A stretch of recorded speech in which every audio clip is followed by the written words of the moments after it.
मनोबुद्ध्यहङ्कारचित्तानि नाहं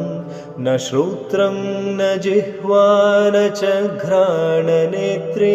न च व्योमभूमिर्न तेजो न वायु चिदानन्दरूप शिवोऽहं शिवोऽहम् न च प्राणसंज्ञो न वै पञ्चवायु न वा सप्तधातुर्न वा पञ्चकोश न वाक्पाणिपादौ न चोपस्थपायु चिदानन्दरूप